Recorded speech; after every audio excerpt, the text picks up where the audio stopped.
ಈ ಭೂಮಿ ಮೇಲೆ ಹುಟ್ಟಿದ ನಮ್ಮಂತಹ ಪ್ರತಿಯೊಬ್ಬ ಮಿಡಲ್ ಕ್ಲಾಸ್ ವ್ಯಕ್ತಿಗೂ ಒಂದು ದೊಡ್ಡದಾದಂತಹ ಕನಸಿರುತ್ತೆ, ಹೆಬ್ಬಯಕೆ ಇರುತ್ತೆ.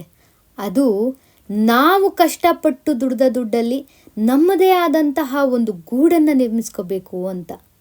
ಅದು ನಮ್ಮಂತಹ ಮಿಡಲ್ ಕ್ಲಾಸ್ ವ್ಯಕ್ತಿಗಳ ಜೀವನದಲ್ಲಿ ದೊಡ್ಡ ವಿಷಯನೇ ಬಿಡಿ. ನಾವು ಎಲ್ಲರ ಹಾಗೆ ಒಂದು ಹೆಬ್ಬಯಕೆಯನ್ನು ಹೊಂದಿದ್ವಿ. ಬೆಂಗಳೂರಲ್ಲಿ ಒಂದು ಸೈಟನ್ನು ತಗೊಂಡು ಒಂದು ಗೂಡನ್ನು ನಿರ್ಮಿಸ್ಕೋಬೇಕು ಅಂತ. ಅದು ಇವಾಗ ನನಸಾಗ್ತಾ ಇದೆ. ನಾವು ಮನೆಯನ್ನು ಕಟ್ಟೋಕ್ಕೆ ಪ್ರಾರಂಭ ಮಾಡಿದ್ದೀವಿ. ಇದಕ್ಕೆ ನಿಮ್ಮೆಲ್ಲರ ಪ್ರೀತಿ ಸಹಕಾರ ಬೇಕು. ಇವರು ನನ್ನ ಪ್ರೀತಿಯ ಗಂಡ. ನಮ್ಮ ಭಾರತೀಯ ಸೇನೆಯಲ್ಲಿ 22 ವರ್ಷ ಸೇವೆಯನ್ನು ಸಲ್ಲಿಸಿ ನಿವೃತ್ತಿ ಹೊಂದಿ ಇವಾಗ ಬೆಂಗಳೂರಿನ ಪ್ರತಿಷ್ಠಿತ ಕಂಪ್ನಿಯಲ್ಲಿ ಕೆಲಸ ಮಾಡ್ತಾ ಇದ್ದಾರೆ. ನಾನು ಚಿಕ್ಕವಳಿದ್ದಾಗ ನಮ್ಮಪ್ಪ ಹೇಳೋದನ್ನು ಕೇಳಿದ್ದೆ, ಇದು ನಾನು ಬೆವರು ಸುರಿಸಿ ಕಟ್ಟಿದ ಮನೆ ಅಂತ.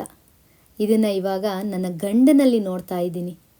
ಹುದ್ದೆಯಲ್ಲಿ ತಾನು ಎಷ್ಟೇ ಉನ್ನತ ಸ್ಥಾನದಲ್ಲಿದ್ದರೂ ಮನೆ ಕಟ್ಟೋಕೆ ಪ್ರಾರಂಭ ಆದಾಗಿಂದ ಈ ಥರ ಕೆಲಸ ಮಾಡೋದ್ರಲ್ಲಿ ಇವರಿಗೆ ಸಿಗೋ ಖುಷಿ ಇದೆಯಲ್ಲ, ಅದಕ್ಕೆ ಬೆಲೆನೇ ಕಟ್ಟೋಕ್ಕಾಗಲ್ಲ ಬಿಡಿ.